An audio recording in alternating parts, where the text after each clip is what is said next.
Hello everyone, আসসালামু আলাইকুম। কেমন আছেন সবাই? আশা করি যে যেখান থেকে দেখছেন সবাই ভালো আছেন। আমিও ভালো আছি আলহামদুলিল্লাহ। আমার two days a good day YouTube চ্যানেলের নতুন একটি ব্লগে আপনাদেরকে স্বাগতম জানাচ্ছি। আমার আজকের ব্লগটি আমি বিকাল থেকে শুরু করেছি, আর আশা করছি আমার ভিডিওটি স্কিপ না করে সম্পূর্ণ ব্লগ জুড়ে আপনারা আমার সাথেই থাকবেন। এই সময়টাতে বাসার সবাই ঘুমাচ্ছে, কিন্তু আমার আর সেই সুযোগ হলো না। হাজব্যান্ড এখনও বাসায় ফিরেনি, তো তাকে ফোন দিয়েছিলাম যে কখন আসবে। তো বলল যে এখন সে রাস্তায় আছে, বাসায় আসছে। তো তার জন্য চা বানানোর জন্য বলল যে চা বানাও, আমরা দুইজন একসাথে বসে আজকে চা খাবো। তো তার কথা শুনে আর বিছানায় শুয়ে থাকতে পারলাম না, চলে এসেছি রান্নাঘরে।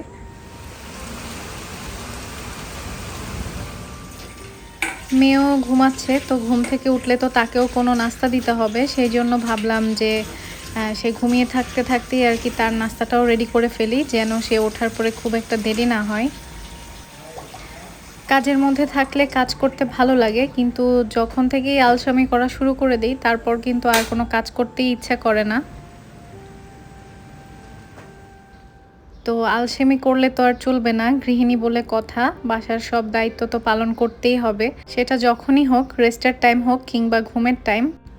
তো এরই মধ্যে আমার হাজব্যান্ডও বাসায় চলে এসেছে, আর সেই সাথে আমার মেয়েও ঘুম থেকে উঠে গিয়েছে।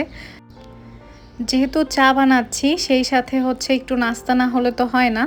তো আমি আবার ফোন করে বলে দিয়েছিলাম যে কিছু কফি নিয়ে আসার জন্য, ইনস্ট্যান্ট কফি, আর হচ্ছে পাউরুটি নিয়ে আসার জন্য।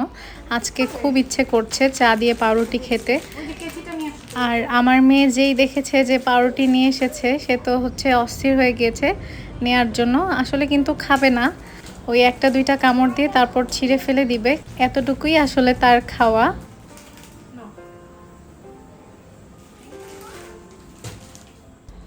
আমি চায়ের সাথে হচ্ছে নুডলস বানাবো, তো সেই জন্য তো পানিটা আগে থেকেই বসিয়ে দিয়েছিলাম। তো অলরেডি তো পানি ফুটে গিয়েছে, এখন হচ্ছে আমি নুডলসের প্যাকেটগুলো দিয়ে দিব। আর এরই মধ্যে কিন্তু আমার নুডলস রান্না করাও শেষ হয়ে গিয়েছে, সেটা আর আপনাদের সাথে শেয়ার করলাম না।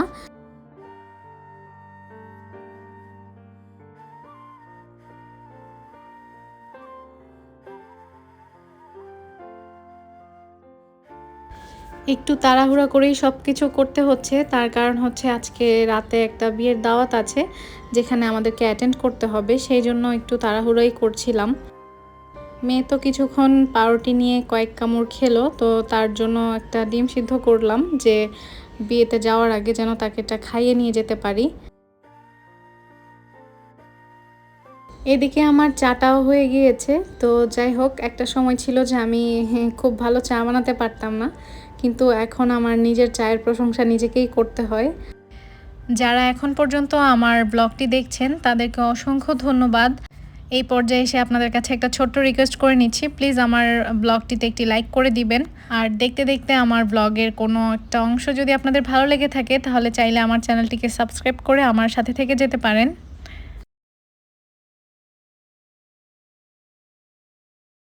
আর কিছুদিন থেকে তো একটা ভাইরাল রেসিপি দেখতে পাচ্ছি, যে পাউরুটির সাথে মাঝখানে ক্রিম অথবা বাটার দিয়ে তারপর ওপর থেকে এরকম করে চা ঢেলে একদম নরম তুলতুলে করে ফেলে, তারপর এটাকে খাওয়া হয়। তো এটা দেখে আমারও খেতে খুব ইচ্ছা করছিল। তো আমি ভেবেছিলাম যে এই ক্লিপসটা আমি নিব না, কিন্তু আসলে এই খাবারটা এত মজা ছিল, এই চা দিয়ে এই পাউরুটিটা এভাবে খেতে এত ভালো লেগেছিল, আমার মনে হলো যে না, আপনাদের সাথে শেয়ার করি। তো আমি আজকে এই শাড়িটা পরছি। আমি চেয়েছিলাম আরও সুন্দর করে আপনাদের সাথে রেডি হওয়াটা শেয়ার করতে, কিন্তু আসলে সময়ের জন্য হয়ে ওঠেনি। আপনাদের সাথে শেয়ার করব বলে বের হওয়ার আগে ছোট ছোট কয়েকটা ক্লিপস আমি নিয়ে নিয়েছি। এত তাড়াহুড়োর মধ্যে বের হচ্ছি যে আমার হাজব্যান্ড আর মেয়ে আগেই গাড়িতে চলে গিয়েছিল, তো অলরেডি আমরা রওনা করে ফেলেছি। আমরা আজকে কার বিয়েতে যাচ্ছি সেটাই এখনও আপনাদেরকে বলা হয়নি। আজকে হচ্ছে আমার হাজব্যান্ডের ফ্রেন্ডের বিয়েতে যাচ্ছি। আজকে মেয়ে বাড়ির অনুষ্ঠান, আর শনিবার দিন হচ্ছে ছেলে পক্ষের অনুষ্ঠান, তো শনিবার দিন আমাদের যাওয়া হবে না। তো আজকের আউটফিটে আমি পরেছি হচ্ছে ল্যাভেন্ডার কালারের একটা শাড়ি, আর আমার হাজব্যান্ড আর আমার মেয়েকে পরিয়েছি হচ্ছে পিঙ্ক কালারের ড্রেস। তো ওরা বাবা মেয়ে হচ্ছে ম্যাচিং হয়ে গিয়েছে, আর আমি হচ্ছে একটু ওদের সাথে কন্ট্রাস্টে আছি। রাস্তায় কোনো জ্যাম না থাকলেও বিয়ের যে সেন্টার ছিল সেখানে কিন্তু এসে বেশ অনেকক্ষণ আমরা দাঁড়িয়ে অপেক্ষা করছিলাম পার্কিংয়ে ঢোকার জন্য। তো যাই হোক, একটা সময় তো আমরা গাড়ি পার্ক করে আসলাম, আর অলরেডি কিন্তু আমাদের খাওয়া দাওয়া শেষ হয়ে গিয়েছে। আমরা এখন বের হয়ে যাব। আসলে এত ভিড়ের মধ্যে ওরকম কোনো ভিডিও ক্লিপস নেওয়া হয়নি।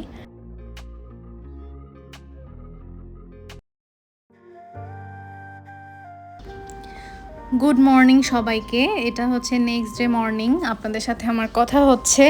আসলে বিয়ে বাড়ি থেকে এসে এত টায়ার্ড লাগছিল, আমি আর ভিডিওটা কন্টিনিউ করতে পারিনি। তো আজকে যেহেতু শুক্রবার, একটু বন্ধের দিন, একটু লেট করে ঘুম থেকে উঠেছি। তো উঠে আগে গাছে পানি দিয়ে নিচ্ছি।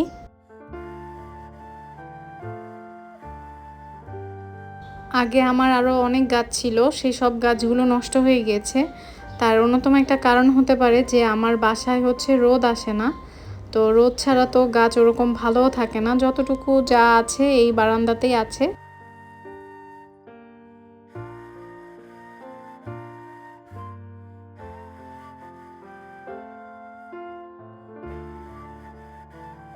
আমার গত ব্লগে তো আপনাদের সাথে শেয়ার করেছিলাম যে আমি এখানে নিউ মেকওভার করেছি।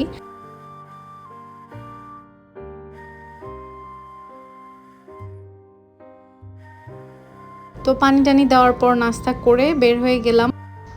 আমার হাজব্যান্ড আমি ঘুম থেকে ওঠার আগেই কিন্তু বের হয়ে চলে গিয়েছে তার কাজে। তো আমি গতকাল রাতেই তাকে বলে রেখেছিলাম যে আমি যেহেতু বাজারে যাব, আমি যাওয়ার সময় বাসে করে চলে যাব, আর তুমি আসার সময় আমাকে নিয়ে এসো। তো সে বলল ঠিক আছে। তো বাজার শেষ করার আগেই কিন্তু আমার হাজব্যান্ড চলে এসেছে আমাকে নিতে, কিন্তু আমার তো শেষ হয়নি, সেজন্য আমি বের হতে পারছিলাম না। তো এখন আবার বের হয়ে আমি তার জন্য অপেক্ষা করছি। সে গাড়ি পার্ক করেছিল যেখানে, সেখান থেকে আবার আসতে আসতে একটু সময় লেগে গিয়েছে। আসলে বাজারে গেলে কখন যে কিভাবে সময় চলে যায় টেরই পাওয়া যায় না। এটা দেখতে দেখতে ওটা দেখতে দেখতে আসলে সময় যে কোন দিক দিয়ে চলে যায় আমি তো 1.5 ঘন্টার আগে শেষই করতে পারি না। প্রতিনিয়তই তো সুপার শপগুলোতে নতুন নতুন জিনিস আসে, তো সেগুলো দেখতে অনেক ভালো লাগে। আর বাসায় কি আছে না আছে সেগুলো মনে করেও অনেক কিছু খুঁটিয়ে খুঁটিয়ে মনে করে করে নিয়ে আসতে হয় কিনে, সেজন্য একটু সময় লাগে। দেখা যায় যে প্রত্যেকটা রোতে ঘুরে ঘুরে দেখি যে আমার কি কি লাগবে, মনে করার চেষ্টা করি। তো ওরকম করেই মানে এই কয়েকদিন বাজারটা করছি। বেশ কিছুদিন ধরে আমার হচ্ছে বাজারের লিস্ট করা হয় না, এই কারণেই আমার এই ধরনের প্রবলেমটা হচ্ছে। এই আমগুলো গিফট পেয়েছিলাম কিছুদিন আগে, তো আমি এগুলোকে আলাদা করে নিচ্ছি। কিছু বেশি পেকে গিয়েছে আর কিছু অল্প পেকেছে, তো আমি সেগুলোকেই আলাদা করে নিচ্ছি।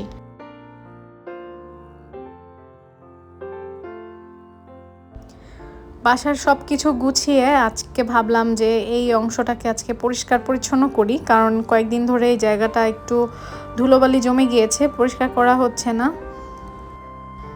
শখ করে তো অনেক কিছুই করা হয়, কিন্তু সেগুলোকে ঠিকমতো যদি মেনটেন না করতে পারি তাহলে সেই জিনিসগুলো নষ্ট হয়ে যায়। প্রতিনিয়তই চেষ্টা করছি কিভাবে নিজেকে আরও বেশি অ্যাক্টিভ রাখা যায়, আর সেই জন্যই চেষ্টা করি নিজের কাজগুলো নিজে করে নেয়ার। আর যেহেতু ছোট বাচ্চা আছে, আসলে না চাইলেও অনেক অ্যাক্টিভ থাকতে হয়, কারণ তাকে প্রতিবেলায় খাওয়াতে গেলে 1-1.5 ঘন্টা সময় অনায়াসেই কেটে যায়। আগে যখন ছোট ছিল তখন তো একটা জায়গায় বসে সুন্দর মতো খেয়ে নিত, কিন্তু এখন সে একটু বড় হয়েছে, তার 2 বছর বয়স, কিন্তু সে এখন আর বসে খেতে চায় না। সে হচ্ছে এখন সারা ঘরে হেঁটে হেঁটে এখান থেকে ওখানে যাবে, তারপর গাছে পানি দিবে, এই করবে সেই করবে, এভাবে করেই তাকে খাওয়াতে হয়। এর জন্য প্রতিদিন চেষ্টা করি আমি আগে খেয়ে তারপর তাকে খাওয়ানোর, কারণ এতে করে আমার একটা উপকার হয়, সেটা হচ্ছে আমার খাবারটা সুন্দর মতো ডাইজেস্ট হয়ে যায়। আর যেদিন আগে আমি না খেয়ে মেয়েকে আগে খাওয়াই তারপর আমি খাই, সেদিন কি হয় যে আমি খাওয়ার পরে বিছানায় গিয়ে শুয়ে পড়ি। আর খাওয়ার সাথে সাথে বিছানায় শুয়ে পড়া তো একদমই ঠিক না।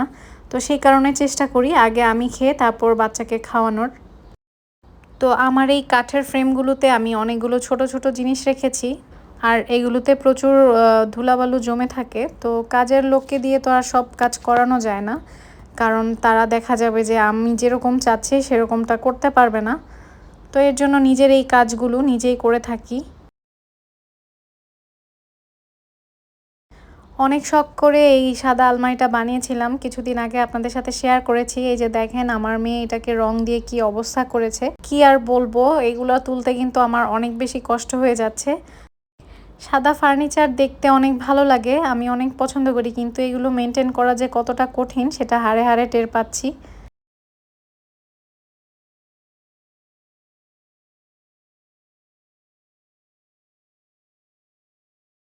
কিছুক্ষণ আগে আপনাদের সাথে বলছিলাম যে শনিবারে আমার হাজব্যান্ড চলে যাবেন কিছু দিনের জন্য। তো তার জন্য আর কি কিছু বাদাম আমি হালকা করে টেলে নিচ্ছি যেন সে এগুলো খেতে পারে। পুরুষ মানুষের যত্ন আসলে বউদেরকেই নিতে হয়। আমার হাজব্যান্ডকে যদি আমি বলি যে কি খাবে, তখন সে বলবে যে তুমি যেটা দিবে সেটাই খাবো। সে কিন্তু তখন মুখ দিয়ে একবারও বলবেন না যে সে কি খেতে চায়। তো অনেক সময় আবার এরকম হয় যে যেটা রান্না করে রেখেছি সেটা তার খেতে ভালো লাগছে না, তখন কি আর করবে বেচারা, বলতেও পারে না, গিলতেও পারে না, এরকম একটা অবস্থা হয়ে যায়। বাসার প্রত্যেকটা সদস্য যদি একই ধরনের খাবার খায় তাহলে কিন্তু সমস্যা হয় না।